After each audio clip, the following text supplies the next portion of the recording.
नमस्कार, बहुत स्वागत। मैं हूं आपके साथ ऋतु ज्ञानवानी।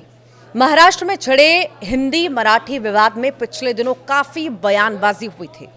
अब मनसे चीफ राज ठाकरे ने बीजेपी सांसद निशिकांत दुबे को अपनी स्टाइल में जवाब दिया है।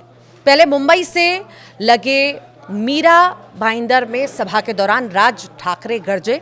उन्होंने दुबे के पटक पटक के मारेंगे का जवाब डुबो डुबो के मारेंगे से दिया। ठाकरे ने कहा कि आप मुंबई आएं।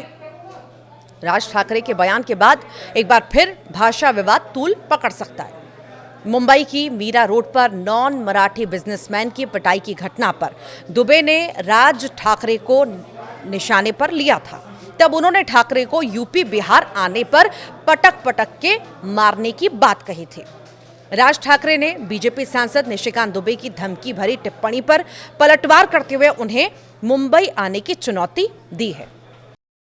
आप जो है लाटसाही कर रहे हो और ऊपर से जो है आप हमारा दोहन करके शोषण करके टैक्स पेयर करते हो। और यदि आप में ज़्यादा हिम्मत है तो आप हिंदी भाषी को मारते हो तो उर्दू भाषी को भी मारो, तमिलियन को भी मारो, आप जो है तेलुगु वाले को भी मारो। आप जो इस तरह की घटिया हरकत कर रहे हो, और मैंने हमेशा कहा है कि जब अपने घर में हो, महाराष्ट्र में हो, यदि बहुत बड़े बॉस हो तो चलो बिहार, चलो उत्तर प्रदेश, चलो तमिलनाडु, तुमको पटक पटक के मारेंगे। कसम काय बोलला, मराठी लोगों को हम यहां पे पटक पटक के मारेंगे। तुम मुंबई में आ जाओ,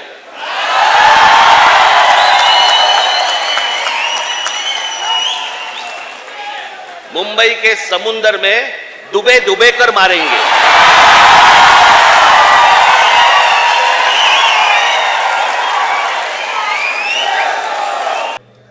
महाराष्ट्र नवनिर्माण सेना प्रमुख राज ठाकरे ने भाजपा सांसद निशिकांत दुबे की पटक पटक के मारेंगे टिप्पणी पर पलटवार किया और भाजपा नेता को मुंबई आने की चुनौती दे दी है। महाराष्ट्र में भाषा की बहस के बीच ठाकरे ने हिंदी में कहा कि भाजपा के एक सांसद ने कहा है कि मराठी लोगों को हम यहां पे पटक पटक के मारेंगे। आप मुंबई आइए, मुंबई के समुंदर में डुबो डुबो कर मारेंगे। ठाकरे की ये टिप्पणी निशिकांत दुबे द्वारा शुक्रवार को अपने तुमको पटक पटक के मारेंगे वाले बयान का बचाव करने के बाद आई है। दुबे ने कहा था कि मुंबई सिर्फ मराठियों के लिए नहीं है। उन्होंने राज ठाकरे के साथ उद्धव ठाकरे को निशाने पर लिया था।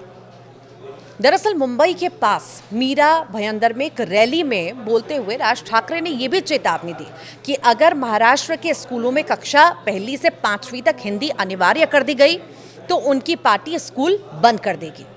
उन्होंने ये भी कहा कि महाराष्ट्र में रहने वाले सभी लोगों को मराठी सीखनी चाहिए। मनसे प्रमुख ने कहा, मैं मराठी और महाराष्ट्र के लोगों के मामले में कोई समझौता नहीं करूंगा।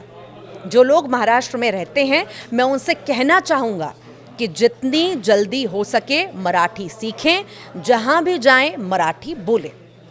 तो वहीं पर इस महीने की शुरुआत में फडणवीस की अगुवाई वाली महायुति सरकार मनसे और राज ठाकरे के चचेरे भाई उद्धव ठाकरे के नेतृत्व वाली शिवसेना सहित कई संगठनों और राजनीतिक दलों के कड़े विरोध के बाद प्राथमिक विद्यालयों में हिंदी अनिवार्य करने वाले 2 आदेश वापस लिए गए थे। अब चलिए आपको बताते हैं कि महाराष्ट्र में भाषा विवाद आखिर है क्या। तो महाराष्ट्र में अप्रैल में 1 पहली से 5वीं तक के स्टूडेंट्स के लिए तीसरी भाषा के तौर पर हिंदी जो है अनिवार्य की गई थी। यह फैसला राज्य के सभी मराठी और अंग्रेजी मीडियम स्कूलों पर लागू किया गया था। नेशनल एजुकेशन पॉलिसी यानी NEP 2020 के नए करिकुलम को ध्यान में रखते हुए महाराष्ट्र में इन क्लासेस के लिए 3 भाषा की पॉलिसी लागू की गई थी। विवाद बढ़ने के बाद अपडेटेड गाइडलाइंस जारी की गई। मराठी और अंग्रेजी मीडियम में कक्षा 1 से 5वीं तक पढ़ने वाले स्टूडेंट्स तीसरी भाषा के तौर पर हिंदी के अलावा भी दूसरी भारतीय भाषाएं चुन सकते हैं। इसके लिए शर्त बस ये होगी कि एक क्लास के कम से कम 20 स्टूडेंट्स हिंदी से इतर दूसरी भाषा को चुनें। ऐसी स्थिति में स्कूल में दूसरी भाषा की टीचर भी अपॉइंट कराई जाएगी। अगर दूसरी भाषा चुनने वाले स्टूडेंट्स का नंबर 20 से कम है तो वो भाषा ऑनलाइन माध्यम से भी पढ़ाई जाएगी। आपको याद होगा कि 20 साल बाद ठाकरे परिवार एक साथ नजर आए। महाराष्ट्र में हिंदी को लेकर जारी विवाद के बीच उद्धव ठाकरे और राज ठाकरे ने मराठी एकता पर मुंबई के वर्ली डोम में रैली भी की थी और इसी मौके पर दोनों की तरफ से आगे साथ मिलकर राजनीति करने के संकेत भी दिए गए थे। राज ठाकरे ने कहा, मैंने अपने इंटरव्यू में कहा था कि झगड़े से बड़ा महाराष्ट्र है। 20 साल बाद हम एक मंच पर आए हैं, आपको दिख रहे हैं। हमारे लिए सिर्फ महाराष्ट्र और मराठी एजेंडा है, कोई राजनीतिक एजेंडा नहीं है। लोगों की बातों पर ध्यान ना दीजिए, महाराष्ट्र को समझिए और हम क्या चाहते हैं वो भी समझिए, महाराष्ट्र की जनता को समझिए। अब ये बयान पर विवाद हम ये कह सकते हैं कि अब नहीं रुकेगा। जिस तरह से एक के बाद एक बयानबाजी ये भाषाओं को लेकर हो रही है और अपने अपने तर्क दिए जा रहे हैं, अब ये भाषा पर विवाद कहाँ जाकर पहुँचता है और क्या मोड़ लेता है और कितनी सियासत होती है, देखना बेहद ही दिलचस्प होगा। क्योंकि लड़ाई में जिस तरह से शब्दों की मर्यादा का उल्लंघन हो रहा है वो बार बार एक नई बहस को जन्म भी दे रहा है। आप क्या सोचते हैं? कमेंट बॉक्स में ज़रूर बताइएगा।